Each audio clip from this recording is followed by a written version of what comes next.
Alright, चलो returns वाला chapter कर लेते हैं आज। रिटर्न्स में जीएसटी में जो आपका चैप्टर नंबर 10 है सीए इंटरमीडिएट के लिए, उसमें कुछ रिटर्न्स हैं, कुछ 3 या 4 जीएसटी की रिटर्न्स हैं जिसमें आपको थोड़ा सा डिटेल में क्वार्टरली एंड मंथली के सिस्टम्स थोड़े याद करने पड़ेंगे। उसके अलावा कुछ बहुत ही बेसिक सी रिटर्न्स होती हैं जीएसटी की for certain types of GST registered persons, तो वहाँ हमें दिक्कत नहीं आएगी।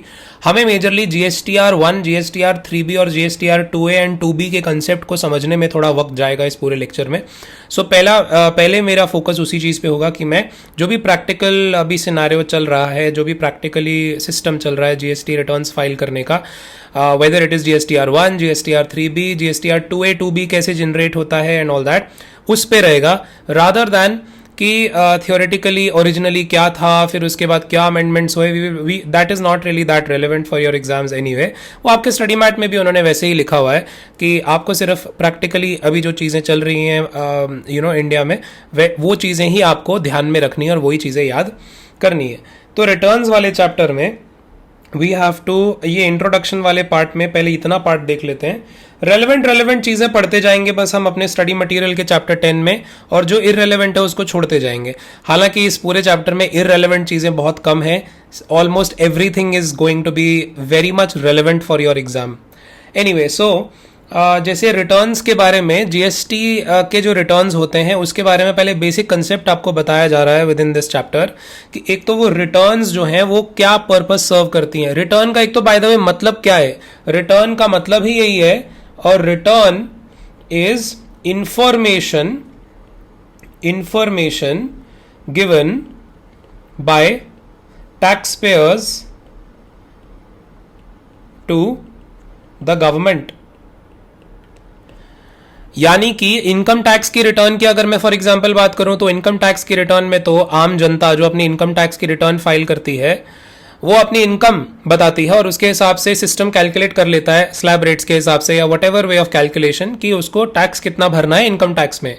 सिमिलरली जीएसटी में भी जो व्यापारी है, जो बिजनेसमैन है या जिसका कंपनी है, पार्टनरशिप फर्म है, वटेवर, वो अपना जीएसटी रजिस्ट्रेशन जिसने लिया हुआ है वो क्या करता है, रिटर्न फाइल करता है रेगुलरली। रिटर्न में इंफॉर्मेशन बताता है कि मेरी पूरे, मान लो अगर उसने महीने के हिसाब से हर महीने वाला जिस सिस्टम है वो चूज किया हुआ है, तो वो महीने में उसकी कितनी सेल हुई, उसने कितने परचेजेस किए, कितने परचेजेस पर इनपुट टैक्स क्रेडिट वो क्लेम करना चाहता है। फाइनली सेल पे लगने वाले आउटपुट टैक्स को वो इनपुट टैक्स घटा लेता है आउटपुट टैक्स, और फाइनली जो टैक्स पेबल आता है वो पे करता है। इस तरीके की इंफॉर्मेशन जो फाइल करी जाती है वो कहां फाइल करी जाती है, रिटर्न्स में करी जाती है, and it is to be filed very regularly by the GST registered persons. अब वो रेगुलरिटी कैसी रहेगी, क्वार्टरली, मंथली, वो सब अभी देख लेंगे इस चैप्टर में।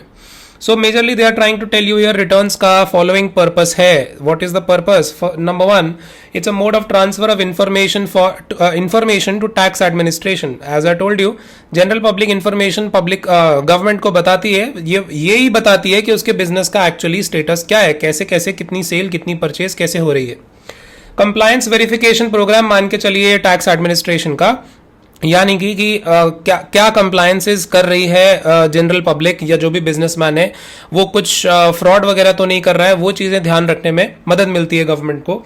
Finalisation of tax liabilities of the tax payer, कितना टैक्स लाइबल हो रहा है वो उससे पता लग चलता है। Providing necessary inputs for taking policy decision. Necessary inputs मतलब वो इनपुट टैक्स क्रेडिट नहीं, सॉरी, ये गवर्नमेंट के पास जब डेटा जाता है आपका टैक्स का जीएसटी रिटर्न्स के थ्रू, उसके बेसिस पे गवर्नमेंट अपनी पॉलिसीज में बदलाव करती है regularly with in a few months और with in a few years. It starts thinking कि अच्छा इतनी रिटर्न्स में ये डेटा आ रहा है, उसको प्रोसेस करती है। फिर गवर्नमेंट के जो थिंक टैंक्स होते हैं, जो हाई लेवल ऑफिसर्स होते हैं, वो सोचते हैं कैसे इस सिस्टम को इंप्रूव करें।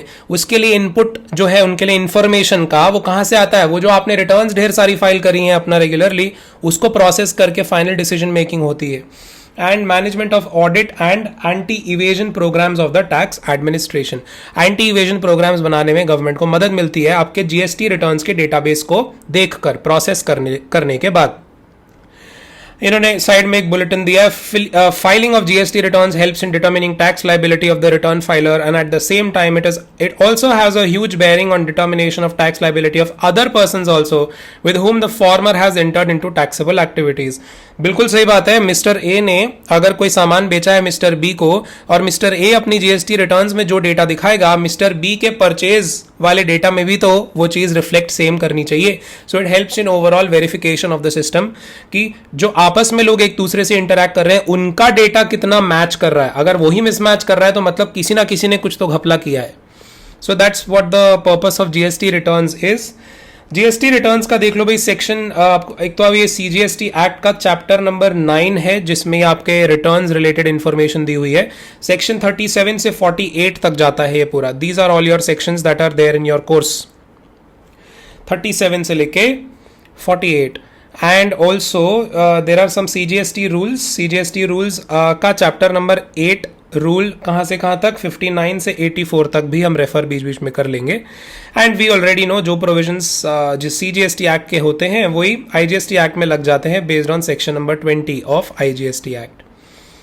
In this paragraph, in this the box, 3 paras जो बोले हैं इन्होंने, इसमें भी यही इंफॉर्मेशन ये बता रहे हैं कि इन्होंने overall system of GST returns आपको पूरे चैप्टर में, चैप्टर नंबर 10 में सिर्फ वही बताया है जो अभी देश में चल रहा है, रादर दैन कि शुरू में क्या सिस्टम सोचा था। जीएसटीआर 1 का सोचा था, 2 का सोचा था, 3 का सोचा था।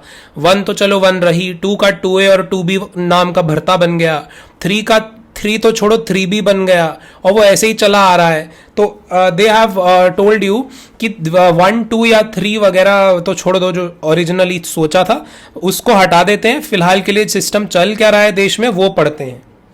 सो बस इसमें ऐसा और कोई इस पैराग्राफ में और कोई इंफॉर्मेशन दी नहीं है।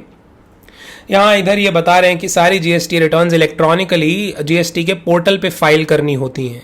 सो वी ऑलरेडी नो दैट। उसमें भी ये तरीका है, एक तरीका है कि डायरेक्टली पोर्टल पे ही आप भर लीजिए अपना डिटेल्स डायरेक्टली ऑन पोर्टल, या फिर what you can do is you can fill it in some kind of software, उसको वो यूटिलिटी बोलते हैं। यूटिलिटी सॉफ्टवेयर में डेटा डालिए, वो आपको जेसन फाइल जनरेट करके देगी और वो जेसन फाइल आप अपलोड कर दीजिए।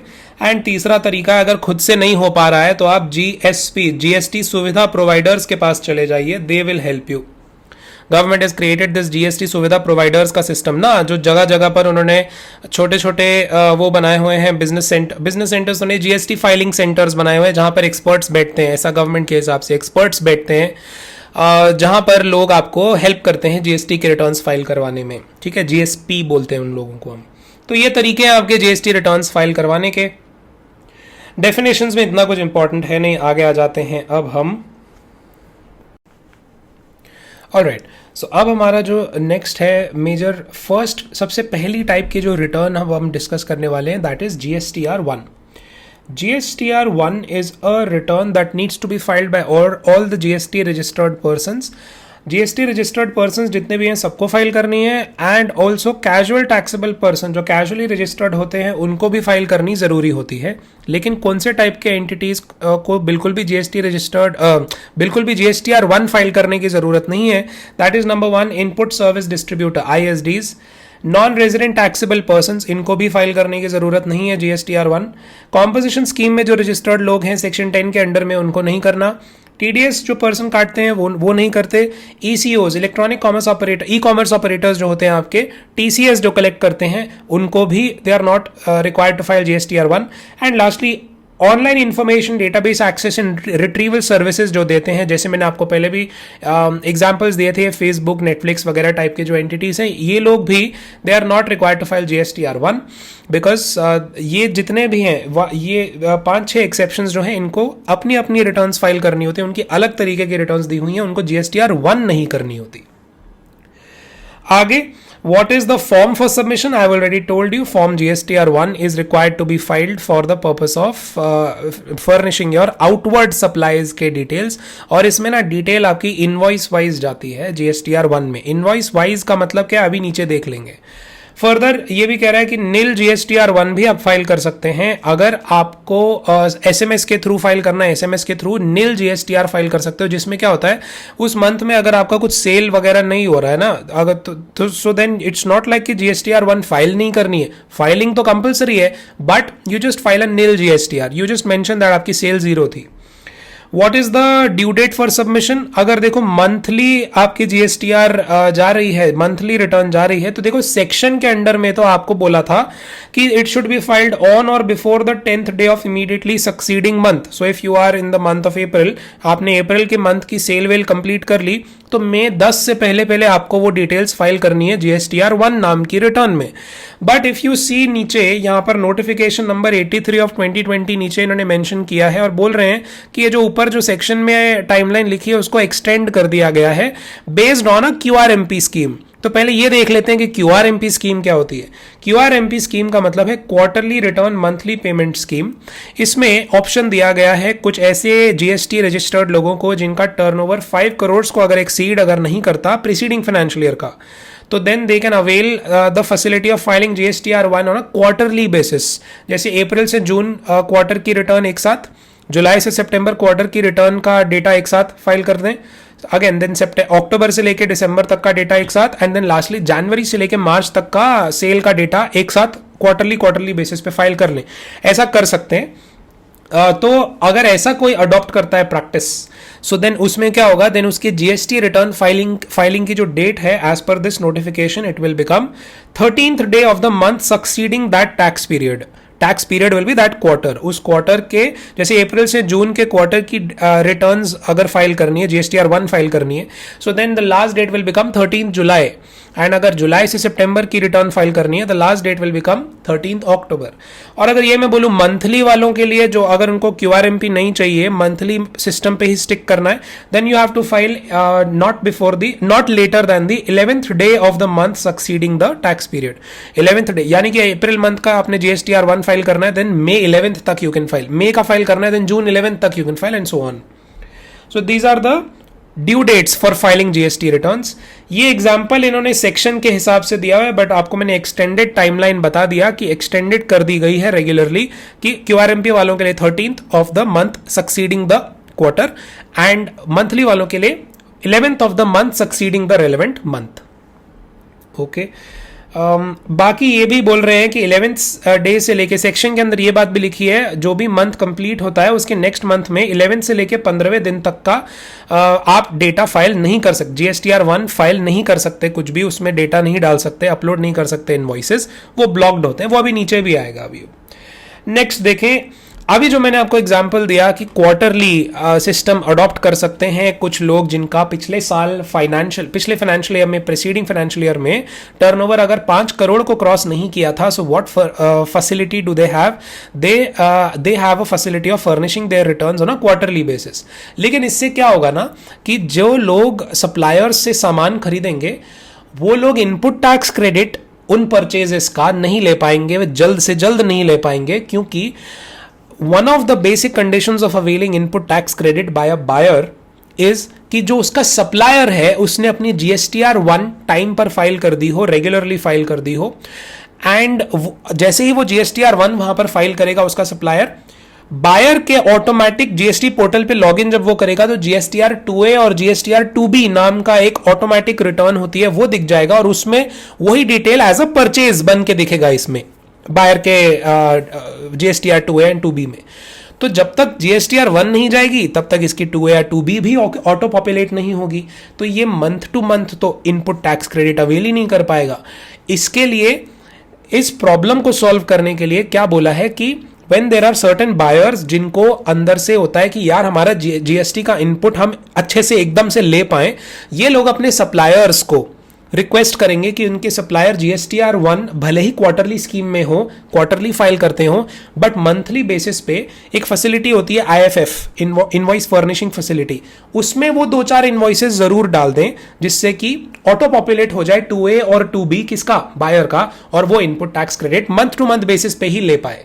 और वैसे भी ऐसी दिक्कत ना क्वार्टर के फर्स्ट 2 मंथ्स में आएगी, last month of that quarter में तो वैसे भी आप उसके बाद GSTR1 फाइल करने वाले थे, तो first 2 months of the quarter में जो आपको दिक्कत आने वाली थी वो आप ऐसे सॉल्व करवा सकते हो कि आप अपने सप्लायर को रिक्वेस्ट करो कि भाई प्लीज मेरे वाले इनवॉइसेस आईएफएफ में डाल दे, जिससे कि मैं मंथ टू मंथ कम से कम इनपुट टैक्स क्रेडिट तो अवेल कर पाऊं, और तेरी पूरी की पूरी जो वैसे भी रिटर्न है तो अपना क्वार्टरली फाइल करते रहना, बट मेरे वाले इनवॉइसेस आईएफएफ में डाल दिया कर मंथली। तो ये आप रीड कर लेना, इस पूरे पूरे 3-4 पैरा में यही कंसेप्ट बताया हुआ है।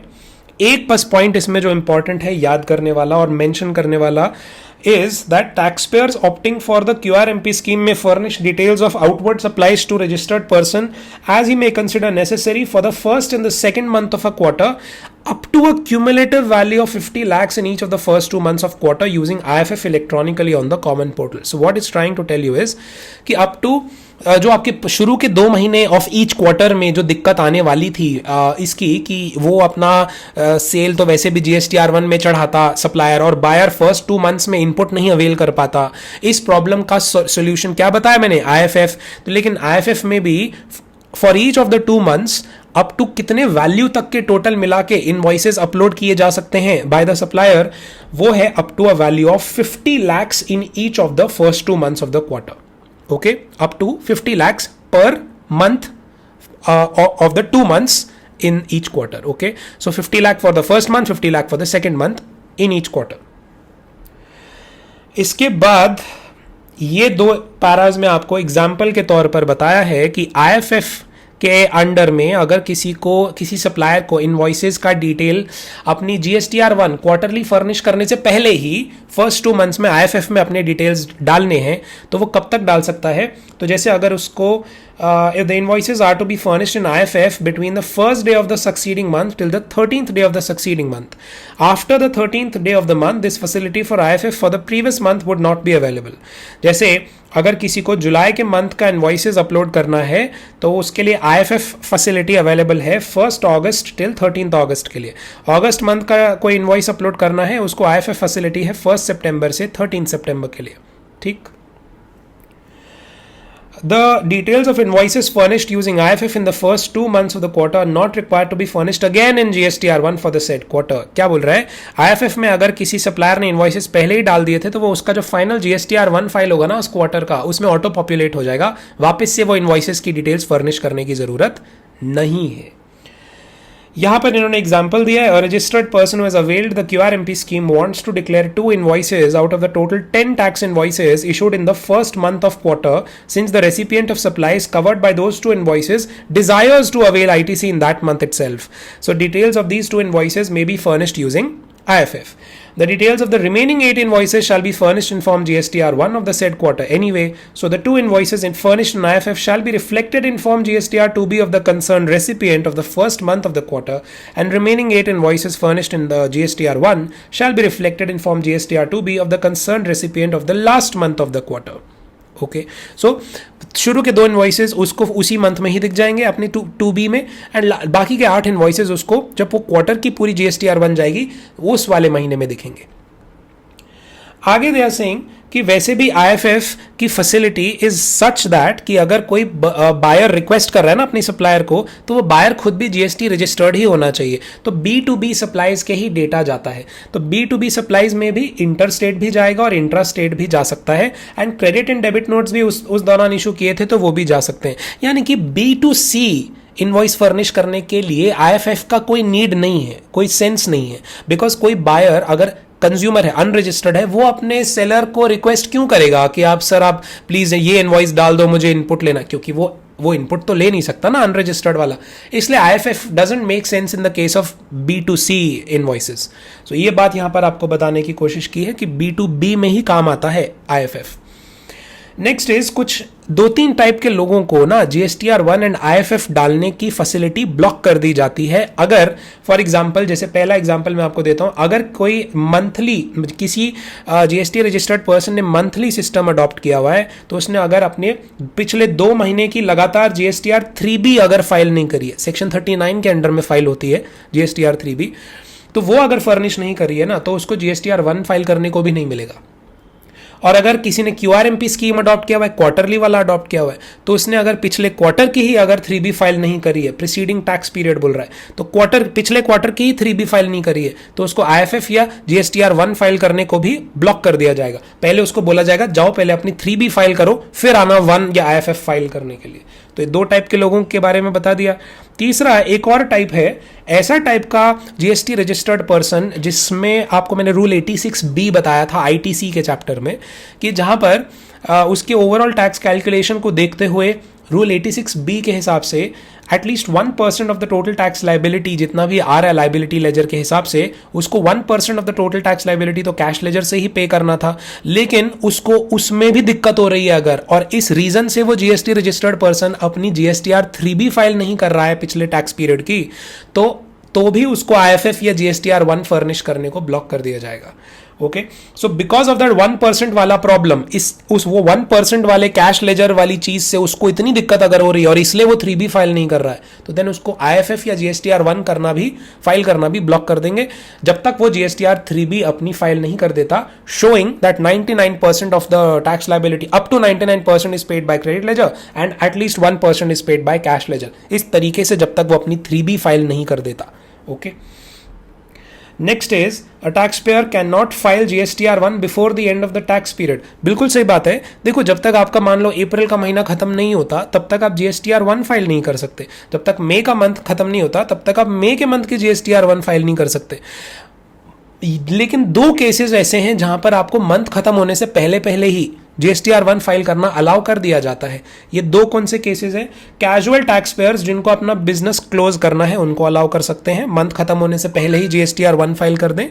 And cancellation of GST number के लिए जो नॉर्मल टैक्स पेयर अप्लाई कर रहा है उसका भी जो बचा कुचा जो जितना भी सेल वेल है उस मंथ का, अगर वो मंथ में वो उसका क्लोजर हो गया है, GST नंबर खत्म हो गया है, तो उसको वो बचे कुचे मंथ का जो भी है GSTR 1 फाइल करने को अलाउ किया जा सकता है, despite the fact that the month hasn't ended yet.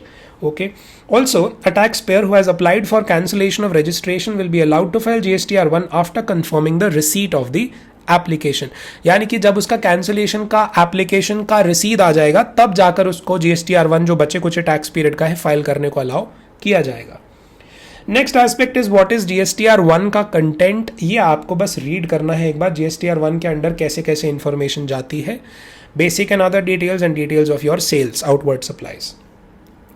Also they are saying that it's GST is a destination based tax, so 2 type की इंफॉर्मेशन भी GSTR 1 में रिकॉर्ड करी जाती है कि जो आप खुद हैं सप्लायर, आपकी क्या लोकेशन है, आप किस स्टेट में रजिस्टर्ड हैं, और जो प्लेस ऑफ सप्लाई है गुड्स या सर्विसेज का जो भी आप सप्लाई करते हैं उसका प्लेस ऑफ सप्लाई क्या है उस इनवॉइस के अंडर में, वो उसी के बेसिस पे ये भी डिटर्मिन होता है कि आपकी इंट्रा स्टेट सेल थी या इंटर स्टेट सेल थी, और ये भी डिटर्मिन होता है कि वो किस पर्टिकुलर स्टेट का फिर वो टैक्स रेवेन्यू बनेगा।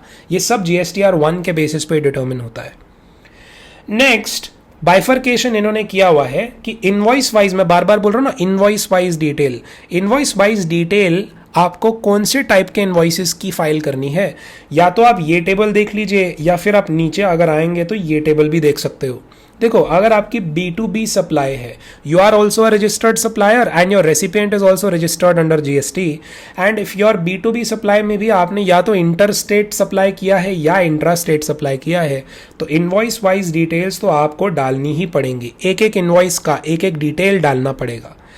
एंड अगर B2C सप्लाई किया है, आप खुद रजिस्टर्ड हो लेकिन आपने जो रेसिपिएंट को सप्लाई किया वो अनरजिस्टर्ड है, वो कंज्यूमर है, तो अगर आपकी इंटर स्टेट सप्लाई थी ना, इंटर स्टेट सप्लाई में फिर आप इनवॉइस की अमाउंट देखोगे, 2.5 लाख से ऊपर वाले जो इनवॉइसेस थे उसमें आप इनवॉइस वाइज डिटेल्स अपलोड करोगे, और 2.5 लाख या के जितने या 2.5 लाख से कम वाले इनवॉइसेस का आप कंसोलिडेटेड स्टेट वाइज फिगर बता सकते हो कि फॉर एग्जांपल उत्तर प्रदेश के 5 अनरजिस्टर्ड लोगों को मैंने टोटल 10 लाख का माल बेचा, ऐसे करके भी डिटेल आप दिखा सकते हो consolidated state wise. Intra state supply अगर करी थी B2C सप्लाई में तो फिर कंसोलिडेटेड डिटेल्स उसमें भी आप दे सकते हो, बिल्कुल कंसोलिडेटेड दे सकते हो, उसमें भी आपको इनवॉइस वाइज देने की जरूरत नहीं है। यही बात आपके ऊपर इस टेबल में लिखी है। नेक्स्ट B2B और B2C वो आपको समझा रहे हैं, ये आपके रीडिंग के लिए है, you have to read this, these examples also just read them once, they are very simple examples, you can just read them whenever. आगे देखें, GSTR 1 में क्या होता है, स्कैन्ड कॉपीज ऑफ इनवॉइसेज नहीं जाती हैं, सिर्फ उन्होंने इनवॉइस, अगर मैं इनवॉइस वाइज डिटेल डालने को बोल ही रहा हूं तो इनवॉइस वाइज का मतलब है आपको उन्होंने इनवॉइसेस का invoice number, date, value, taxable value, rate of tax, amount of tax वगैरह वगैरह टाइप की इंफॉर्मेशन डालनी है अपने GSTR 1 में, लेकिन आपको एक एक इनवॉइस का स्कैन कॉपी अपलोड नहीं करना होता। तो एक तो ये बात है, और दूसरी बात, do you have to also mention exact detail of what all goods and what all services you are selling? नहीं, वो लिखना नहीं है, आपको सिर्फ कोड बताने हैं। आपने जो भी गुड्स या गुड्स बेचे हैं उनका HSN कोड बताना है, और जो भी सर्विसेज बेची हैं उनका सर्विसेज अकाउंटिंग कोड बताना है, SAC कोड बताना है। ओके, HSN कोड जो मैंने फिर अभी बोला कितने भी 2, 4, 6 डिजिट्स वगैरह का हो सकता है, तो उसमें अगर आपकी the main person who is furnishing his GSTR 1, अगर प्रीसीडिंग फाइनेंशियल ईयर की टर्नओवर उसकी 5 करोड़ तक की थी और अगर B2B सप्लाई किया है तो मिनिमम 4 HSN कोड के डिजिट्स तो बताने पड़ेंगे उन गुड्स के, और अगर B2C सप्लाई किया है तो 4 डिजिट्स बताना है या नहीं वो ऑप्शनल हो जाएगा। एंड अगर आपकी प्रीसीडिंग फाइनेंशियल ईयर की टर्नओवर ग्रेटर देन 5 करोड़ थी तो एटलीस्ट 6 HSN डिजिट्स तो बताने पड़ेंगे। HSN कोड के एटलीस्ट कितने डिजिट्स, 6 डिजिट्स तो बताने पड़ेंगे। These also you have to remember. ये इंपॉर्टेंट भी है क्योंकि ये अमेंडमेंट ही पिछले साल से हुआ है। Again very simple example, you can just read it, जब भी आपको टाइम मिले प्लीज इसे रीड कर लीजिएगा। नेक्स्ट HSN के बारे में बता रहा है, ये हमने फर्स्ट चैप्टर में ही डिस्कस कर लिया था, so it's just a repeat of that. Next they are asking you about कि अगर अमेंडमेंट या करेक्शन करना है किसी इनवॉइस में जो बाद में आपको नजर में आया, 1, 2, 3 महीने बाद नजर आया, और पहले किसी GSTR 1 में आपने वो इनवॉइस का डिटेल फर्निश किया था, तो क्या बाद में अमेंड कर सकते हो? बिल्कुल कर सकते हो। Table 9, table 10, table 11 of GSTR 1 are meant for that. Also, if you had completely missed a certain invoice, you forgot कि ये invoice डालना रह गया हमारी उस पुरानी GSTR 1 में, तो अब इस महीने की जो GSTR 1 आप फाइल करेंगे उसमें भी आप पुराने महीने की मिस्ड इनवॉइसेस भी डाल सकते हैं, नो प्रॉब्लम। उन्हीं अमेंडमेंट टेबल्स के हिसाब से ही जाता है वो भी। रेक्टिफिकेशन कह रहे हैं कि हाँ, अगर शॉर्ट पेमेंट ऑफ टैक्स हुआ था पहले बिकॉज आपने इनवॉइसेस कुछ फर्निश नहीं किए थे, तो जो बचा कुचा टैक्स है वो भी आपको फर्निश करना पड़ता है, पे करना पड़ता है। जो उन न्यू इनवॉइसेस पे लगने वाला जो टैक्स है वो पे भी करना पड़ता है। टाइम लिमिट फॉर रेक्टिफिकेशन है क्या? बिल्कुल है, but it is exactly the same time limit जो हमने इनपुट टैक्स क्रेडिट वाले चैप्टर में भी करी थी, कि अगले फाइनेंशियल ईयर के सितंबर मंथ की GSTR 3B की डेट या फिर एनुअल रिटर्न फर्निश करने की डेट, दोनों में से विचएवर इज अर्लियर, उस डेट से पहले पहले तक आप जब भी GSTR 1 जो भी फाइल करेंगे उसमें आप पुराने मंथ्स के GSTR 1 के अमेंडमेंट्स कर लीजिएगा। सो ये वही टाइमलाइन है, date of that you should be done with the amendments earlier of the following dates. क्या है? Date of filing monthly return under 39, ये 3B की डेट होती है, for the month of September following the end of financial year to which such details pertain, और the date of filing of relevant annual return. Again another example which you have to read, ये आपके reading के लिए है, आपको पढ़ना है। Also just remember, ऊपर ना डेट लिखी है, ड्यू डेट नहीं बोला, तो एक्चुअल डेट ऑफ फाइलिंग देखी जाएगी उन दोनों में से, actual date of filing of सितंबर return of the next FY या actual date of furnishing annual return, दोनों में से जो भी पहले हो रहा है उस डेट से पहले पहले तक आपको अपना अमेंडमेंट करना है। ओके आगे नील GSTR 1 में आपको सिर्फ इतना कहा जा रहा है कि देखो भाई, अगर किसी महीने में या किसी क्वार्टर में आपकी सेल 0 थी तो ऐसा नहीं है कि आपको GSTR 1 फाइल ही नहीं करनी है, you have to file GSTR 1, but then it can be done through SMS also, and you have to file that GSTR 1। ऐसी GSTR 1 जिसमें सेल का डिटेल आपका 0 होता है उसको बोलते हैं नील GSTR 1। So it can be done through SMS facility also. इसमें कह रहे हैं लास्ट में कि वॉलंटरी कैंसिलेशन अगर आपने GST नंबर का कराया है तो जब भी आपका एक्टिव पीरियड था, जब आप GST में रजिस्टर्ड थे, उस पीरियड की GSTR 1 तक तो फर्निश करनी पड़ेगी। एंड दूसरी बात, नॉर्मल स्कीम से अगर आप कॉम्पोजिशन स्कीम में स्विच कर रहे हो तो नॉर्मल स्कीम तक जितना पीरियड था आपका उसकी सभी GSTR 1s प्रॉपरली फाइल्ड होनी चाहिए। एंड अगर आप कॉम्पोजिशन में आप कन्वर्ट हो गए और पिछले जब आप नॉर्मल में थे वहां की कोई रिटर्न बची है तो अभी भी वो फाइल करना अलाउ कर देंगे आपको, बिल्कुल कर देंगे। पुराने टैक्स पीरियड में जब आप नॉर्मल टैक्स पेयर हुआ करते थे उसकी कोई GSTR 1 अगर छूट गई थी तो वो अब आप कॉम्पोजिशन में आ जाने के बाद भी फिर भी फाइल कर पाओगे, ऐसा बताया हुआ है। This is not for learning, ये जो आपका नेक्स्ट जो 2-3 पैरा है ये सिर्फ आपके रीडिंग के लिए है कि क्या करें ऐसा कि लोग जो हैं अपना जीएसटी की फाइलिंग्स वगैरह को अच्छी प्रैक्टिस बनाएं, अच्छा कंप्लायंस, हैसल फ्री कंप्लायंस करें, उसके लिए थोड़ी एडवाइस दी हुई है. So this more of an advice for a business man, it's not really relevant for exam purpose मेरे हिसाब से.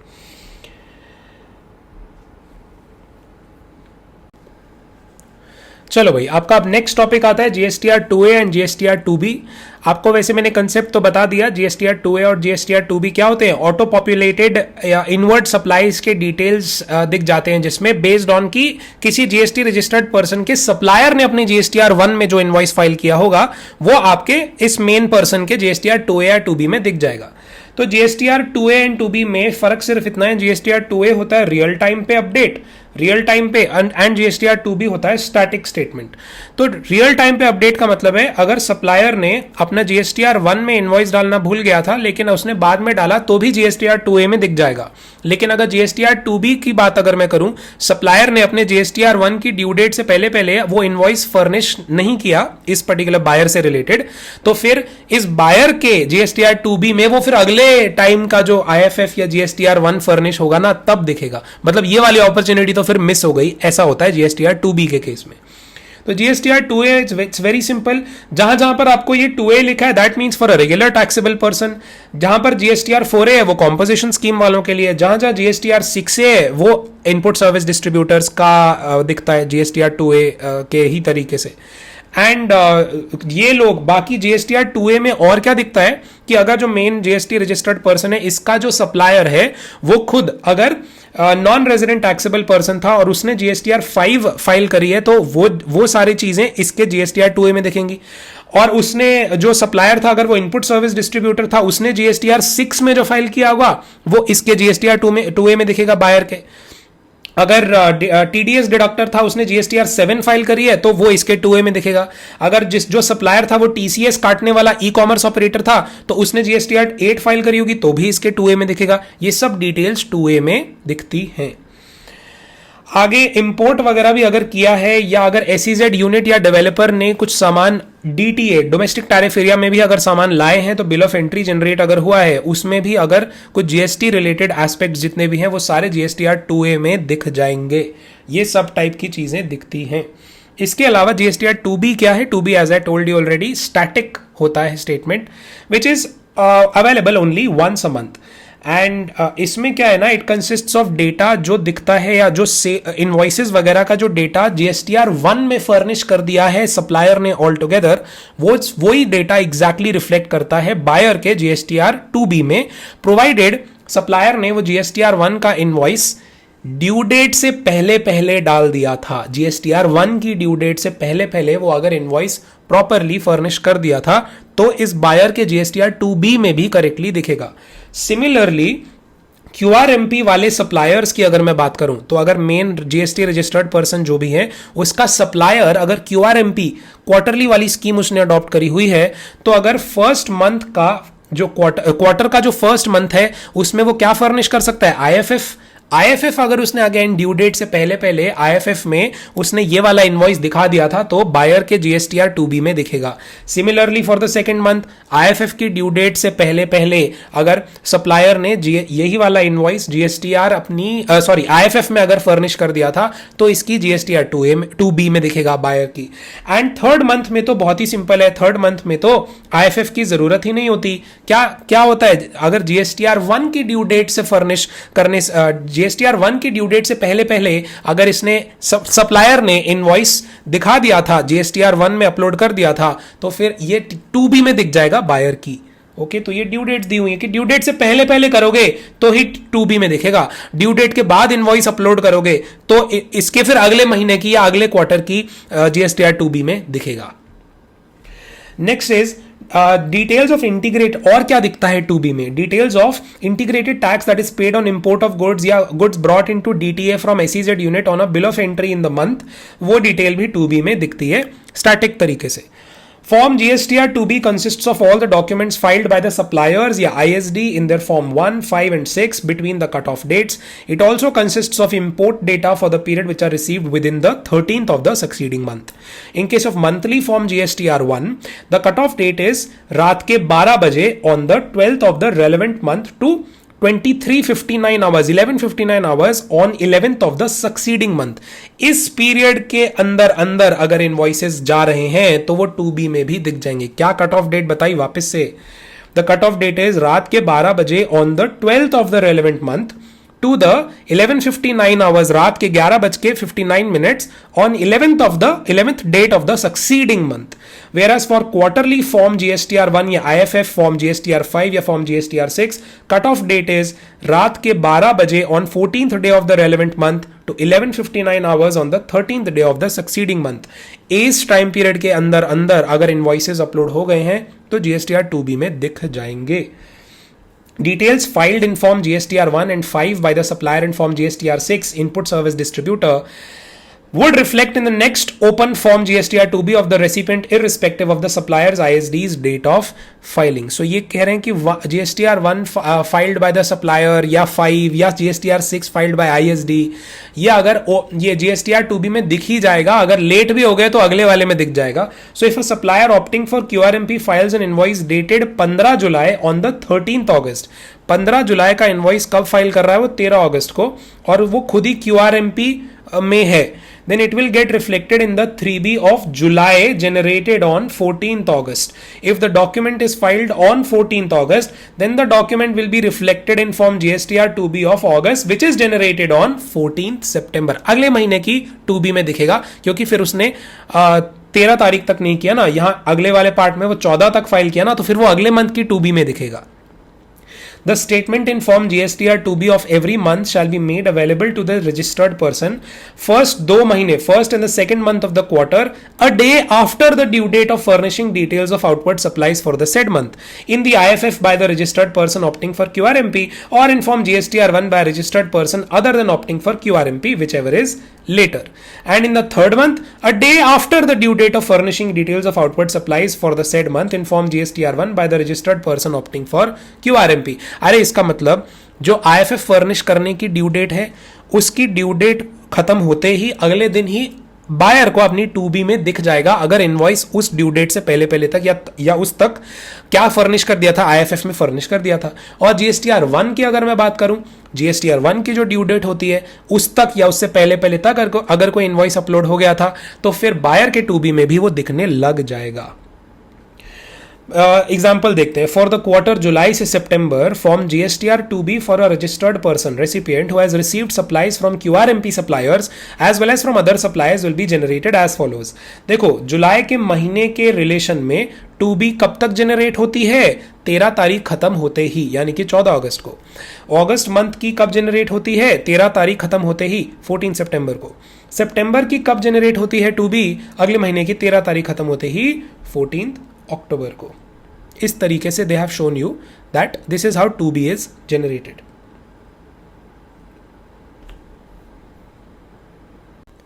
चलो भाई, अब देखते हैं सेक्शन नंबर 39 के अंडर में जो फाइल होती है आपकी main return which is GSTR 3B.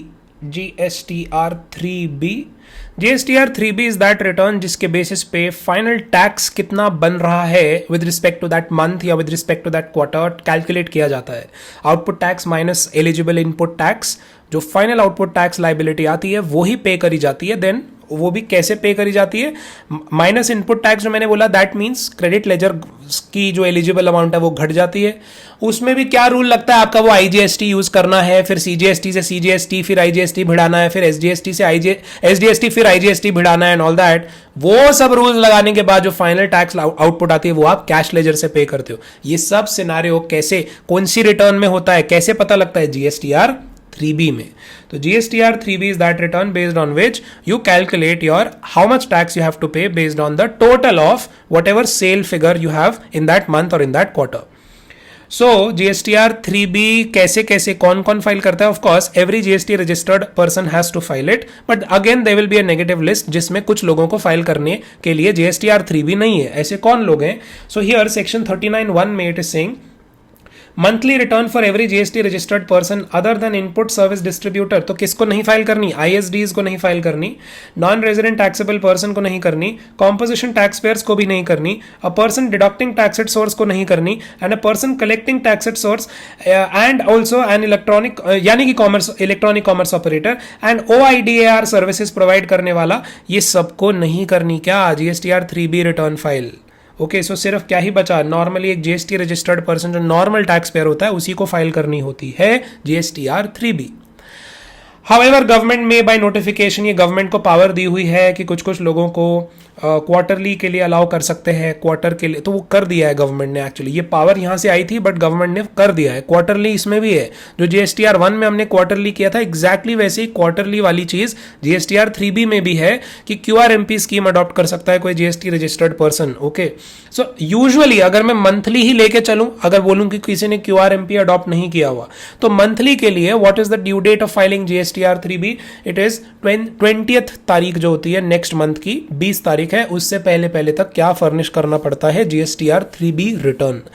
ये पहले जो 3B है ना, अभी उसका नाम पहले पता क्या बोला था इन्होंने? जब नया नया GST का लॉ आया था GSTR 3 बोलते थे उसको, बट GSTR 3 क्या हुआ, प्रैक्टिकली इनसे पॉसिबल हो नहीं पाया because of haphazard ways in which business is done in India and the unorganized sector of India की वजह से they could not apply GSTR 3 throughout the country. तो उन्होंने बोला 3B कर देते हैं जिसमें तुम टोटल फिगर बता दो हमको।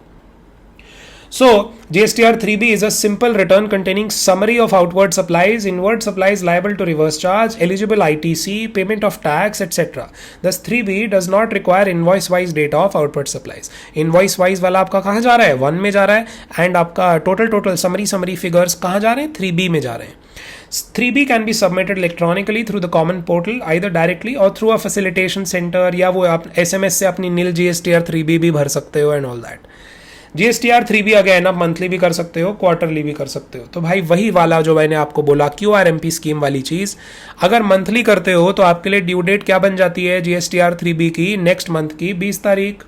एंड अगर GSTR 3B आप क्वार्टरली करते हो तो then it can either be 22nd of the next month after the end of quarter या 24th of the next month after the end of quarter. तो ये 22 तारीख और 24 तारीख किन किन स्टेट्स के लिए कैसे है वो आपको एक बार नीचे देखोगे तो आपको लिस्ट दिखेगी। ये जितने भी GST रजिस्टर्ड पर्संस इन स्टेट्स को बिलोंग करते हैं, छत्तीसगढ़, मध्य प्रदेश, गुजरात, महाराष्ट्र, कर्नाटका, गोवा, केरला, देन ये सब जितने भी हैं, ये सबके लिए क्या डेट है? QRMP वालों के लिए क्या डेट है? इनमें जो यहां पे हैं बसे हुए लोग, 22 तारीख of the succeeding month of the quarter. And बाकी के बच्चे कुछ स्टेट्स में क्या तारीख बनाई हुई है QRMP वालों के लिए? 24 तारीख of the month succeeding the quarter. Okay, अब वापस आ जाते हैं ऊपर।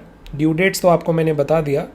QRMP स्कीम इन्होंने फिर यहां पर समझाई हुई है। आई थिंक वो आपको ऑलरेडी पता है, मैंने पहले भी बताया था GSTR 1 बताते हुए भी कि 1 जनवरी 2021 ऑनवर्ड्स ये QRMP स्कीम लेके आए थे। लेस देन 5 करोड़ पिछले प्रीसीडिंग फाइनेंशियल ईयर में जिनका था टर्नओवर, उन्हीं के लिए था ये QRMP। तो जिसका ऑलरेडी टर्नओवर 5 करोड़ को क्रॉस किया हुआ है इन द प्रीसीडिंग फाइनेंशियल ईयर, उनके लिए QRMP स्कीम तो है ही नहीं। फिर इसमें IFF वगैरह सब यहां पर मेंशन्ड है ऑलरेडी, रिपीट टेलीकास्ट है, ये कुछ नहीं है, सब आपको ऑलरेडी पता है, बता चुका हूं। आगे GSTIN वाइज है, QRMP डिस्टिंक्ट पर्संस हैं जो they can also avail QRMP scheme option for one और मोर GSTIN. It implies that some GSTINs for a PAN can opt for QRMP and remaining GSTINs may not opt for QRMP. तो सारे PAN wise नहीं है, GSTIN wise है ये QRMP. So if one PAN has more than one GST numbers, then respective GST numbers के लिए आप choose कर सकते हो your approach for या तो क्वार्टरली या monthly. Eligibility I think we have already discussed. यहां पर बस इन्होंने एक थोड़ा सा और डिटेल में बताया, इसको रीड कर लेते हैं। GST registered persons having aggregate turnover up to 5 crore in the preceding financial year and who have opted to furnish quarterly return under QRMP scheme as the class of persons who shall furnish a return for every quarter from January 2021 onwards and pay the tax due every month. तो they are saying tax due तो आपको monthly पे करना पड़ेगा, लेकिन returns आप quarterly file कर लीजिए। This is the catch here. तो GSTR 1 तो प्योरली ही क्वार्टरली या प्योरली ही मंथली है, QRMP उसमें भी आप उसको बोल रहे हो, क्वार्टरली रिटर्न, मंथली पेमेंट उसको भी बोल रहे हो, लेकिन GSTR 1 में आप टैक्स पे थोड़ी कर रहे होते हो, असली पेमेंट तो GSTR 3B में कर रहे होते हो। तो लेकिन GSTR 3B में भले ही आप रिटर्न क्वार्टरली फाइल कर रहे हो, लेकिन टैक्स कैलकुलेशन आपको मंथली ही करना है। तो ये थोड़ी सी ओवर कॉम्प्लिकेटेड चीज गवर्नमेंट ने की हुई है कि एक तरफ तो आप बोलते हो GSTR 3B just like GSTR 1 you can file on a quarterly basis, but tax calculation you have to do every month, and if your tax calculation shows that your monthly liability is coming, then you have to pay tax on a monthly basis. Even though you don't file your 3B, you still have to pay that tax on a monthly basis.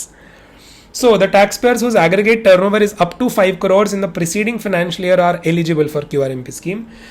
Aggregate turnover के लिए details furnished in the returns for tax periods in the previous financial year shall be taken into account. Let's read the conditions and restrictions now. Registered persons under the QRMP scheme must have furnished the return for the preceding month. कह रहा है कि अगर आपको QRMP में घुसना है ना, आपको मंथली सिस्टम अडॉप्ट करना है ना 3B फाइलिंग के लिए, तो you have to firstly make sure कि आप जो भी रजिस्टर्ड पर्सन है, you should have furnished the return for the preceding month as due on the date of exercising such option. मतलब आपकी कोई भी GSTR 3B की रिटर्न ऐसा नहीं होना चाहिए कि ड्यू डेट निकल चुके और आपने फाइल ही नहीं करी है। You should have filed all your GST returns. A registered person shall not be eligible to opt for QRMP if he has not furnished the last return due on the date of exercising such option. So, if registered person intending to avail QRMP for the quarter July से September is exercising his option on 27 July for the said quarter, he must have furnished the return for the month of June जिसकी due date थी 22 या 24 जुलाई as the case may be. Okay? दूसरी बात, registered persons under QRMP scheme are not required to exercise the option every quarter. एक बारी choose कर लिया तो फिर चिल होके बैठ जाओ। Where such option has been exercised once, they shall continue to furnish return as per selected option for future tax periods unless they revise the said option. हाँ, अगर आपको फिर वापस से मंथली में आना तो वो आपको फिर चेंज करना पड़ेगा। मैनर ऑफ एक्सरसाइजिंग ऑप्शन कैसे है? कह रहा है registered person intending to opt for QRMP scheme for any quarter shall indicate his preference for furnishing return on a quarterly basis from the first day of the second month of the preceding quarter till the last day of the first month of the quarter for which the option is being exercised. Example के तौर पे देखिए, a registered person intending to avail QRMP scheme for the quarter July से September can exercise his option from 1st May to 31st July। तब तक open रहेगा उसको select करने के लिए। 1st May से वो ऑप्शन खुल जाएगा कि आपको चाहिए क्या QRMP स्कीम, ऐसा पूछना चालू कर देगा। कब से चालू कर देगा पूछना? 1st May से। कब तक पूछता रहेगा? 31 जुलाई तक आपके लिए ऑप्शन खुला है कि आप QRMP में शिफ्ट मार सकते हो।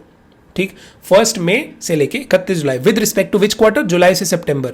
तो क्या सेट हो गया? क्या हमने डेट्स क्या फिक्स करी फिर? the option is available from first day of the second month of the preceding quarter till the last day of the first month of the quarter for which the option is being exercised. However, where such option has been exercised once, the said registered person shall continue to furnish on a quarterly basis for future tax periods unless he becomes ineligible for this scheme as per its terms and conditions, या फिर he opts for furnishing the return monthly electronically on the common portal। अगर monthly में shift कर जाता है तो भी फिर वो QRMP खत्म हो जाएगा। Option of QRMP scheme lapse कर जाएगा कब? जैसे ही आपका टर्नओवर, एग्रीगेट टर्नओवर क्रॉस करेगा 5 करोड़ को during a quarter in a financial year, तब आप एलिजिबल होना बंद हो जाएंगे। So he shall then opt for furnishing on a monthly basis from the first month of the quarter succeeding the quarter during which his aggregate turnover exceeds 5 crore. फिर उसको एकदम monthly देना पड़ेगा। कब से? First month of the next quarter onwards से वो monthly में ही कन्वर्ट हो जाएगा। Facility for opting out of the scheme for quarter will be available from the first day of the second month of preceding quarter to the last day of the first month of the quarter। तो वही चीज यहां पर भी लिखी है, अगर आपको QRMP से निकलना है उसके लिए भी आपके लिए टाइमलाइन कब से खुलेगी? First day of the second month of the preceding quarter से लेके to the last day of the first month of the next quarter, the relevant quarters तक। फॉर्म एंड मैनर क्या रहेगा हमारा GSTR 3B का? सिंपल है, GSTR 3B is the form and the manner, and आपको मैंने ड्यू डेट्स पहले ही बता दी। नील GSTR 3B बिल्कुल GSTR 1 जैसा ही है। आपको देखो GSTR 3B भी रेगुलरली फाइल करनी ही पड़ती है। अगर जीरो सेल है आपकी तो भी ऐसा नहीं है कि 3B नहीं फाइल करनी, तो फिर आप नील GSTR 3B फाइल कीजिए। वो भी आप कैसे फाइल कर सकते हैं? SMS से भी फाइल कर सकते हैं। ओके, कंटेंट्स ये आपके रीडिंग के लिए हैं, this you have to read what all contents go in GSTR 3B।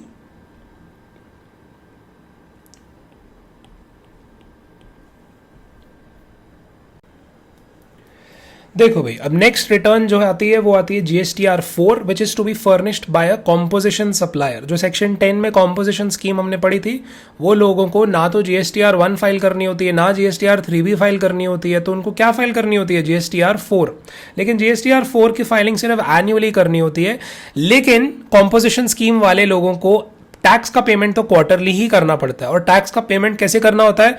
Turnover in the state, उस क्वार्टर का पूरा वो फिगर कैलकुलेट करते हैं और उसका जो भी वो टाइप का कॉम्पोजिशन स्कीम वाला है वो या तो 1% या फिर 5% अगर रेस्टोरेंट वाला है, या अगर सर्विसेज वाला है तो 6%, वो उतना कैलकुलेट करके एक साथ ही जमा करा देते हैं। तो वापस से कह रहा हूं, कॉम्पोजिशन सप्लायर्स को जीएसटी का पेमेंट क्वार्टरली करना होता है, लेकिन जीएसटी रिटर्न जो होती है वो एनुअली एक बार ही फाइल करनी होती है। उसको क्या बोलते हैं? GSTR 4। यही बात आपको यहां पर समझाई हुई है। इसके आगे क्वार्टरली जो मैं कह रहा हूं कि स्टेटमेंट फर्निश करनी होती है और उसके बेसिस पे टैक्स पे करना होता है, उस क्वार्टरली वाली स्टेटमेंट को क्या बोलते हैं? Form GST CMP 08। एंड पूरे साल भर की जो एक साथ रिटर्न जाती है उसको क्या बोलते हैं? GSTR 4। तो ड्यू डेट्स क्या है फिर ये GSTR 4 और वो CMP 08 की? तो GSTR 4 की for the whole financial year की जो ड्यू डेट है that is 30th day of the month of April following the end of such financial year. And CMP 08 की क्या है for that quarter? 18th day of the month succeeding such quarter. बाकी जो आपने GSTR ये आगे auto population में भी सिमिलर चीज कह रहा है। Inward supplies of composition supplier received from registered persons filing GSTR 1 will be auto populated in GSTR 4A for viewing. GSTR 4 के कंटेंट्स क्या होते हैं? Again this is something for you to read, just read them once. Okay, इसके अलावा consolidated details of outward supplies, they are saying that composition tax payers को क्या करना होता है? ITC की जरूरत होती नहीं है, इनपुट टैक्स अवेल करते नहीं है, एंड कंसोलिडेटेड डिटेल्स प्रोवाइड कर देते हैं बस अपनी ये आउटवर्ड सप्लाईज की under GSTR 4 table 6। And invoice wise details देने की भी जरूरत नहीं होती। अरे सोचो ना, क्यों ही होगी जरूरत? क्योंकि इनको इनपुट टैक्स क्रेडिट भिड़ाना थोड़ी होता है अपने एक्चुअल इनवॉइस से, so they don't really need to furnish any detail. And वैसे भी आगे जो भी ये सप्लाई करते हैं उस पर भी GST लगा के तो सप्लाई करते हैं नहीं, तो इनका सिर्फ कंसोलिडेटेड डिटेल भी आ जाएगा तो चल जाएगा। However, कह रहा है details of interstate and intrastate inward supplies received from registered and unregistered persons are to be provided invoice wise. क्या बोला? Inter and intrastate inward supplies जो आई, चाहे रजिस्टर्ड से आई चाहे अनरजिस्टर्ड से आई, they are to be provided invoice wise in table 4। Tax liability कैसे कैलकुलेट होगा? Since composition suppliers are not eligible to take ITC, they discharge their tax liability only by debiting electronic cash ledger. Nil GST CMP 08 का भी system वही है कि जो every quarter after the quarter ends 18th day of the next month तक GST CMP 08 you have to file. And अगर आपका उसमें दिख रहा है कि सेल वगैरह नील किया है तो आप नील की फाइल कर दो। एंड नील की भी आप फाइलिंग कैसे कर सकते हो? SMS के थ्रू कर सकते हो। इसके अलावा if a registered person opts to pay composition scheme from the beginning of financial year, मान लो एक GST रजिस्टर्ड पर्सन थे मिस्टर ए। अब मिस्टर ए का जैसी फाइनेंशियल ईयर 21-22 खत्म हुआ, फ्रॉम फाइनेंशियल ईयर 22-23 ऑनवर्ड्स, यानी कि from 1 April 2022 onwards he wants to switch to composition scheme, then what should he do? Then जो पिछला साल था फाइनेंशियल ईयर 21-22, उसकी अगर कोई नॉर्मल सी रिटर्न GSTR 1 या GSTR 3B वगैरह अगर कुछ बची है तो वो सब फाइलिंग करके रखनी है। He must furnish the statements या return relating to the period prior to paying tax under composition। कब तक फाइल करके रखनी है उसने अपनी सारी पुरानी returns? up to the due date of furnishing return for the month of September of the succeeding financial year or furnishing of annual return for the preceding financial year whichever is earlier। वही वाला मापदंड, वही वाला time limit यहां पर भी लिखी है। Composition supplier will not be eligible to avail ITC on receipt of invoices or debit notes from supplier for the period prior to their opting to pay tax under composition scheme।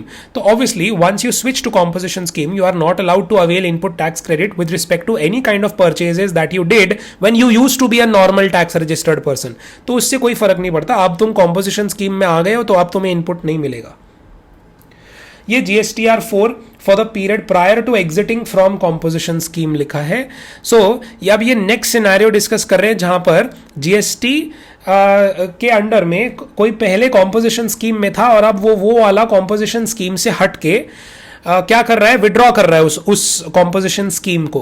तो क्या होगा इसमें? So a registered person opting to withdraw from the composition scheme at his own motion और where the option is withdrawn at the instance of the, मतलब या तो फिर किसी प्रॉपर ऑफिसर, किसी जीएसटी ऑफिसर ने ही उसका कॉम्पोजिशन स्कीम कैंसिल कर दिया है, तो उसको क्या फर्निश करना पड़ेगा? उसके जो प्रायर पीरियड, यानी कि कॉम्पोजिशन स्कीम में जब तक वो था, मतलब कॉम्पोजिशन स्कीम से एग्जिट करने से पहले तक का सारा डेटा कैसे करना है? जीएसटी सीएमपी 08 फर्निश करनी है 18th day of the month succeeding the quarter in which the date of withdrawal falls, and GSTR 4 furnish करनी है by 30th April following the end of financial year during which such withdrawal falls. तो जब उसका वो खत्म होगा ना, composition scheme से हटेगा वो, उसके बाद भी उसकी पुरानी कंप्लायंसेस पूरी होनी चाहिए. कब तक? जीएसटी सीएमपी 08 18th तक नेक्स्ट मंथ की, एंड जीएसटीआर 4 कब तक? फाइनेंशियल ईयर, जिस फाइनेंशियल ईयर में वो उसका वो खत्म हुआ, जीएसटी कॉम्पोजिशन स्कीम खत्म हुआ, उस फाइनेंशियल ईयर एंड होते ही नेक्स्ट मंथ के अप्रैल मंथ के 30th तारीख तक. ओके,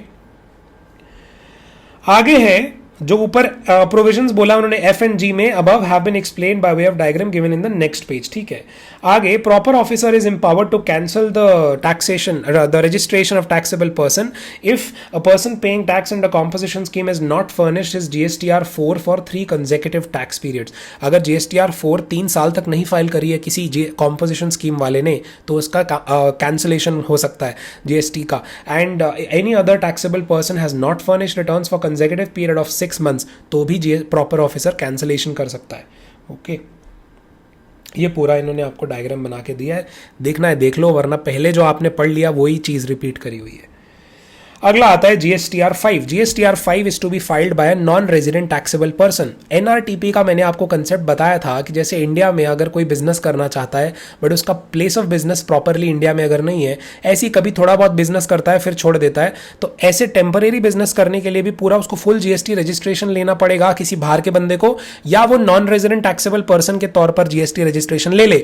तो ऐसा एक इन्होंने जीएसटीआर 5 के तौर पर एक रिटर्न बनाई हुई है फॉर सच पर्सन जो टेम्परेरी रजिस्ट्रेशन लेते हैं जस्ट फॉर द आउटसाइडर, मतलब इंडिया के बाहर का अगर कोई है जो इंडिया में सिर्फ थोड़े समय के लिए ही बिजनेस करना चाहता था, फुल रजिस्ट्रेशन की जरूरत नहीं थी ना उसको, तो इसलिए फिर उसको क्या फाइल करनी पड़ेगी? जीएसटीआर 5. ये मंथली रिटर्न होती है जीएसटीआर 5 और ये फाइलिंग होती है फॉर्म नंबर जीएसटीआर 5 में. इसमें फर्निश क्या होता है? NRTP is not required to file separately any statement of outward supplies and applicable return for a normal tax payer. Normal GSTR 3B या 1 नहीं करनी है उसको क्या फाइल करनी है? जीएसटीआर 5.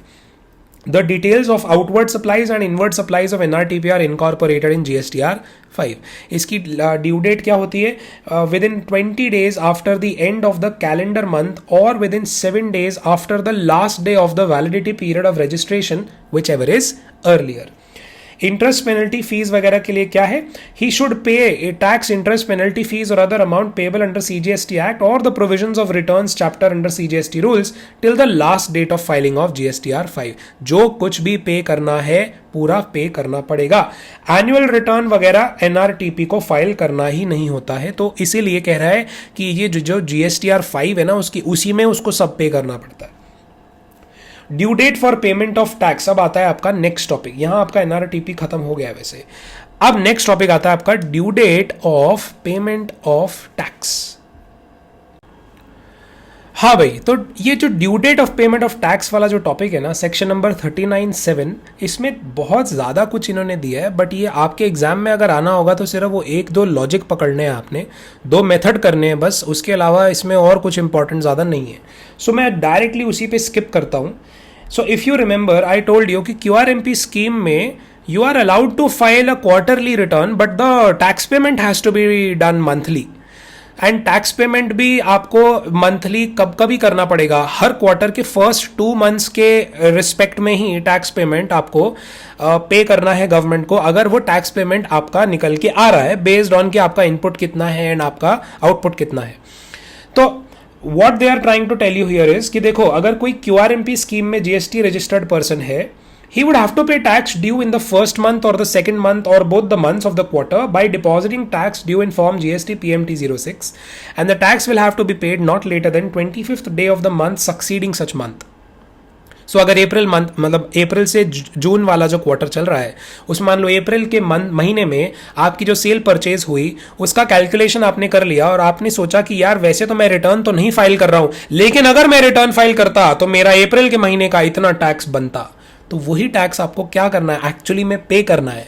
कब तक? अप्रैल मंथ के रिस्पेक्ट में अगर मैं बात कर रहा हूं तो आपको मई 25 से पहले पहले वो पे करना है। यही मई की बात कर रहा था, वो जून 25 से पहले पहले पे करना पड़ जाता। तो वो कैलकुलेशन ना, वो एक तो जो मैंने आपको अभी बोला कि आउटपुट टैक्स खुद ही देख लो, इनपुट टैक्स माइनस करके खुद ही कैलकुलेशन कर लो, इसको मैं बोलूंगा सेल्फ असेसमेंट मेथड। बट अगर आपको हर महीने का अपना सेल परचेज का डेटा एक साथ देख के भिड़ा के फाइनल कैलकुलेशन खुद से अगर नहीं करना है, so there is another method that you can adopt which is called fixed sum method. तो पहले फिक्स्ड सम मेथड ही देख लेते हैं। फिर फिक्स्ड सम मेथड में वो कह रहा है कि मंथली बेसिस पे ना ऑटो जनरेटेड चालान आपको दिखेगा जो खुद ही से सिस्टम, अगर आपने फिक्स सम मेथड चूज किया हुआ है उसमें, तो फिक्स सम मेथड में जीएसटी पोर्टल का सिस्टम आपको खुद ही कैलकुलेट करके बता देगा कि भाई तुम हो तो क्वार्टरली, तुम अपनी रिटर्न्स तो क्वार्टरली फाइल कर लो, लेकिन first 2 months of that quarter के रिस्पेक्ट में वो पोर्टल खुद कैलकुलेट करके बताएगा कि जब आप डेटा डाल देंगे उसमें कि आपका जो टैक्स पेमेंट है वो कितना बन रहा है। तो इसमें वो टैक्स पेमेंट कैसे कैलकुलेट करेगा? सेल्फ असेसमेंट तो है नहीं है, तो सिस्टम खुद से कैसे कैलकुलेट करेगा? वो करेगा 35% of the tax paid in cash in return for the preceding quarter where the return was furnished quarterly.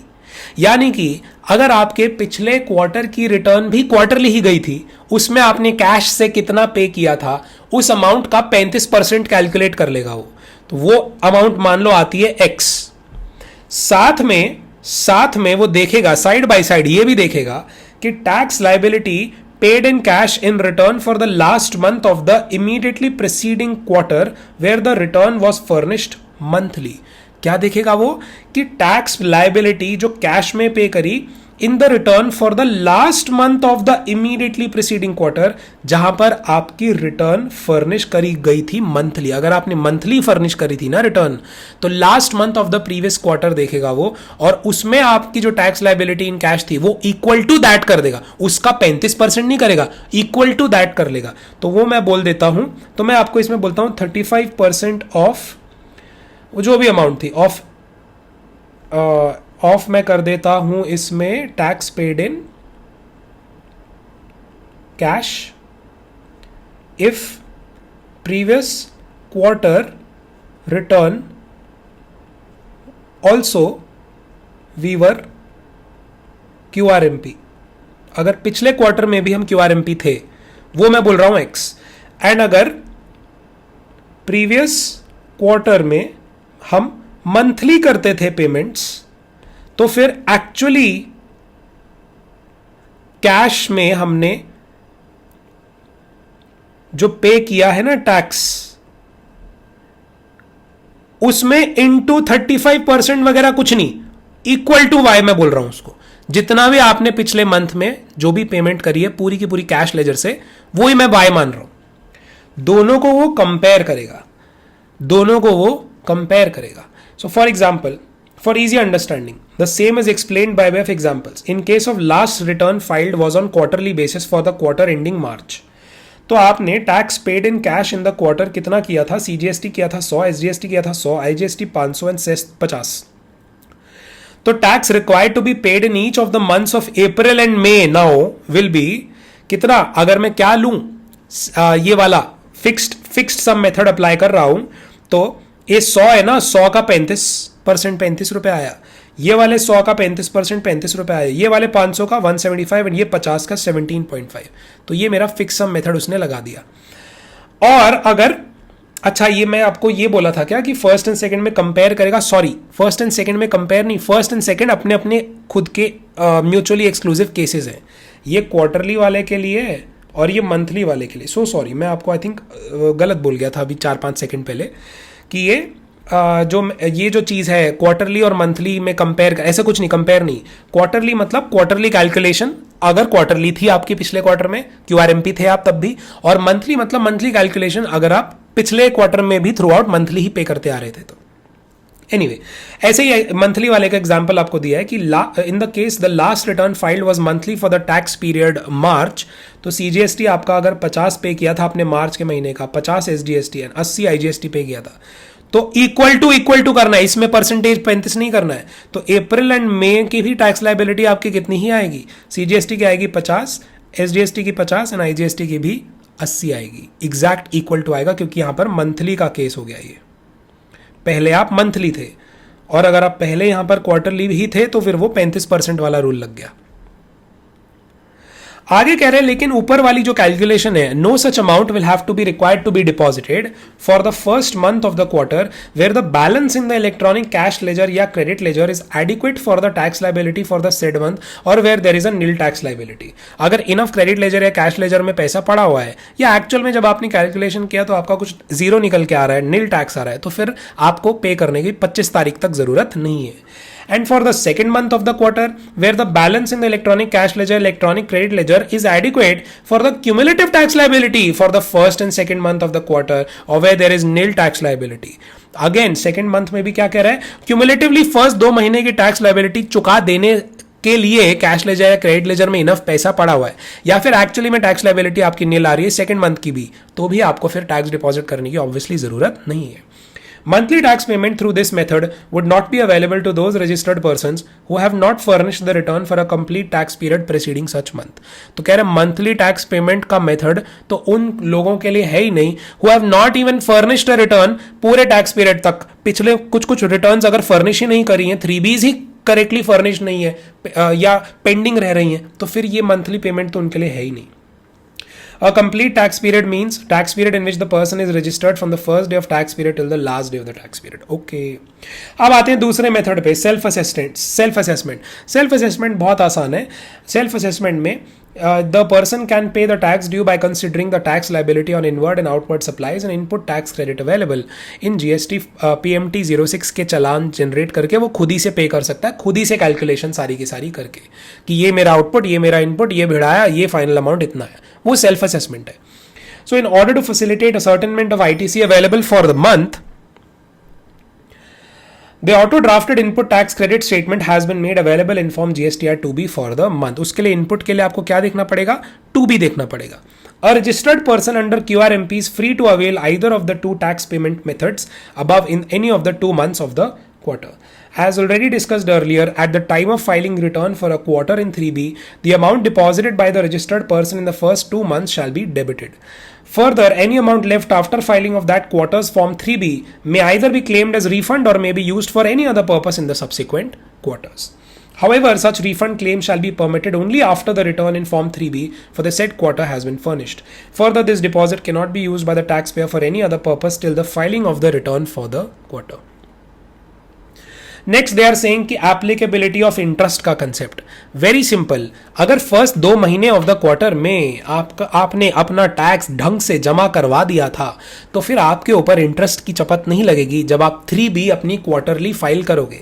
But अगर फर्स्ट 2 मंथ्स में ऑफ द क्वार्टर में आपका टैक्स पेमेंट करना चाहिए था आपने, पर आपने बिल्कुल भी ध्यान नहीं दिया, आप क्वार्टरली सोचे तो क्वार्टरली ही सोच के बैठ गए, पेमेंट भी आपको पता ही नहीं चला कि ओहो पेमेंट भी मंथली करनी पड़ सकती है। तो फिर आप जब 3B अपनी फाइल करोगे ना क्वार्टरली, तब आपको वो बताएगा कि फर्स्ट 2 महीने का भी आपने जब जो टैक्स नहीं दिया 25 तारीख तक, उस पर ये इंटरेस्ट समेत अब आप टैक्स दीजिए। वो कंसेप्ट ये आपको यहां पर कह रहा है। So, for registered person making payment of tax by opting fixed sum method, अगर fixed sum method किसी ने adopt किया हुआ था तो कह रहा है no interest would be applicable in case the tax due is paid in the first 2 months of the quarter by way of depositing auto calculated fixed amount as by the due date. In other words, if while furnishing Form 3B, it is found that in any of the or या फिर both of the first 2 months of the quarter, the tax liability net of the available credit on the supplies made received was higher than the amount paid in challan, then no interest would be charged provided they deposit a system calculated amount for each of the first 2 months and discharge their entire liability for the quarter in Form 3B of the quarter by the due date. क्या बोल रहा है कि अगर आपने अपना properly first 2 months का tax दिया था नेट अवेलेबल क्रेडिट के बाद, क्या कह रहे हैं, tax liability net of available credit on the supplies made was, कह रहे हायर भी आता है ना तब, अगर अमाउंट पेड इन चालान से हायर भी आता है, बट क्योंकि आपने फर्स्ट 2 मंथ्स में अपने हिसाब से कैलकुलेट करके जितना भी तब बन रहा था दिया था, तो भी आप पर इंटरेस्ट नहीं लगेगा।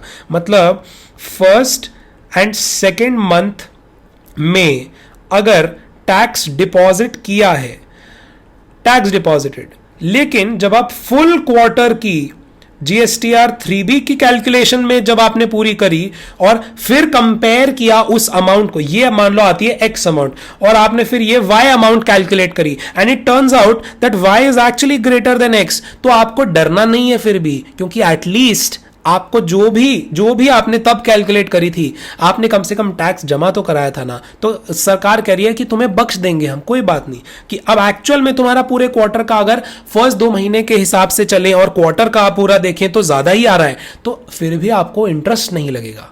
सो in case such payment of tax by depositing the system calculated amount in PMT 06 is not done by the due date, then interest would be payable at the applicable rate from the due date of furnishing form GST PMT 06 till the date of making such payment. Further, in case form GSTR 3B for the quarter is furnished beyond the due date, interest would be payable as per the provisions of section 50 of the CGST Act for the tax liability net of ITC. तो अगर GSTR 3B ही आपने furnish करी है beyond the due date, then interest would be payable as per provisions of section 50. Very important to look at these examples. एक बार ये पढ़ लेते हैं। So यहाँ ये आपको कह रहा है, a registered person who has opted for QRMP scheme had paid a total amount of 100 रुपया in cash as tax liability in the previous quarter of October से December. He opts to pay tax under fixed sum method. He therefore pays 35 rupees each on 25th February and 25th March for discharging tax liability for the first 2 months of the quarter, Jan and Feb. In his return for the quarter, it is found that liability based on the outward and inward supplies for January was actually 40 and for February it was actually 42, but जमा तो उसने 35 ही कराया था। However, no interest would be payable for the lesser amount of tax, यानी कि 5 रुपए और 7 रुपए पे इंटरेस्ट नहीं लगेगा, क्योंकि एटलीस्ट उसने बेचारे ने फर्स्ट 2 महीने में कैलकुलेट करके पे तो किया ना। Discharged in these 2 months provided that he discharges his entire liability for the quarter in form GSTR 3B of the quarter by the due date, but ये इंटरेस्ट सिर्फ तभी ही नहीं लगेगा अगर GSTR 3B आपने ड्यू डेट तक कर दी तो, और उसके साथ साथ टैक्स पे कर दिया तो। अगर 3B आपने लेट फाइल करी फिर इंटरेस्ट लग जाएगा, फिर सरकार आपको बख्शेगी नहीं। A registered person who has opted for QRMP scheme had paid a total amount of 100 in cash as a tax liability in previous quarter of October to December. He opts to pay tax under fixed sum method. He therefore pays 35 each on 25th February, 25th March for discharging tax liability for the first 2 months of the quarter, Jan and Feb. यहाँ तक सही है। In his return for the quarter, it is found that total liability for the quarter net of available credit was 125, but he files the return on 30th April. Oh god, late कर दिया इसने 3B का filing. Now interest would be payable at applicable rate of on किस पे, 55 रुपए, क्योंकि 125 minus 70 करेंगे तो 55 रुपए पे इंटरेस्ट भी लगेगा for the period between the due date of quarterly 3B and 30th April. वो उतने पीरियड के ऊपर क्या लगेगा, इंटरेस्ट भी लगेगा।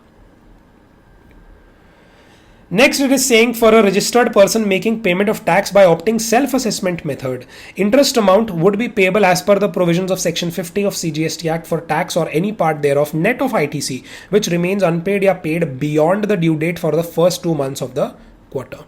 Interest payable if any shall be paid through GSTR 3B। तो कह रहे फिक्स्ड सम मेथड में ही है वो जो बख्श रहा है आपको इंटरेस्ट से। अगर सेल्फ असेसमेंट वाले में आप खुद से कैलकुलेट करके जो भी पे करते हो और it turns out later on कि वो कम था और फाइनली ज़्यादा देना चाहिए, तो फिर आपके ऊपर लगेगा इंटरेस्ट, तो लगेगा फिर। It is clarified that no late fees applicable for delay in payment of tax in the first 2 months of the quarter. Rectification of errors and omissions is your next topic.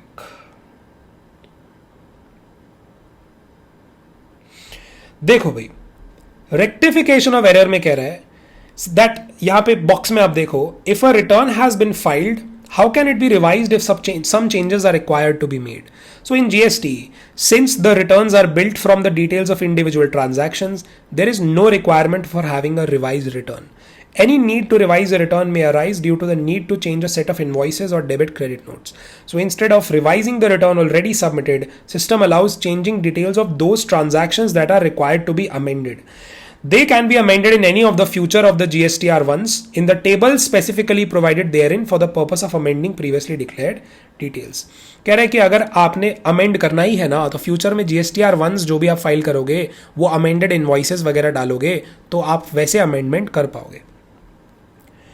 Omission or incorrect particulars discovered in returns filed under 39 can be rectified in return to be filed for the tax period during which such omission or incorrect particulars are noticed.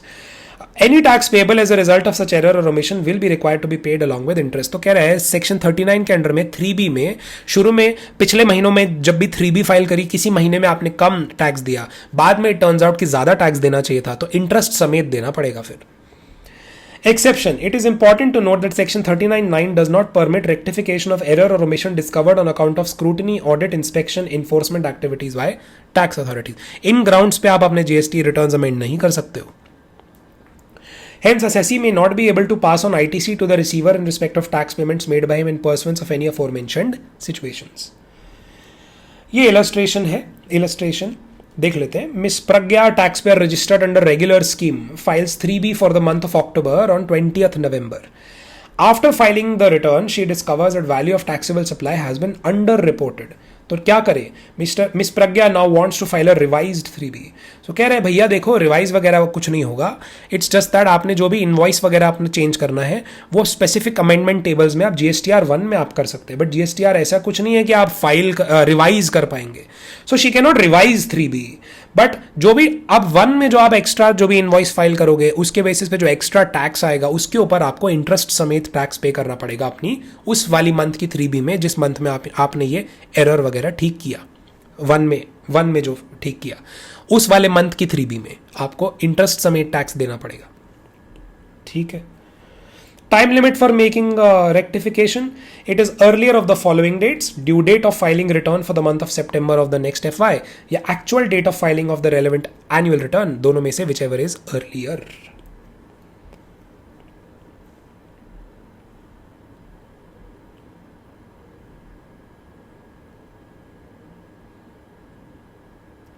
ये कुछ बातें हैं, ये आप read कर लेना, इसमें कोई ऐसी इंपॉर्टेंट बात नहीं दी हुई है.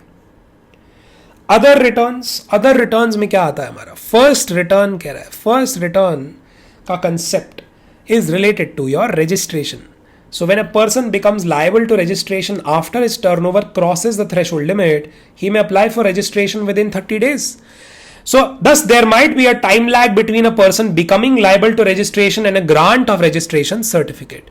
During the intervening period, जो उसने outward supplies करी थी after becoming liable for registration but before grant of certificate of registration, उसको intervening period कह रहे हैं. So now to enable registered person to declare the taxable supplies made by him for the period between the date on which he became liable till the date on which the registration has been granted, so the ITC can be availed by the recipient on such supplies. Firstly, the registered person may issue revised tax invoices. ये revised tax invoices में किया था हमने registration में. Against invoices already issued within 1 month from the date of issuance of certificate of registration. ये सब वो revised tax invoices कब तक दे सकता है? Within 1 month from the date of issue of certificate of registration. Further, section number 40 provides registered person shall declare his outward supplies made during the said period in the first return furnished by him after the grant of registration.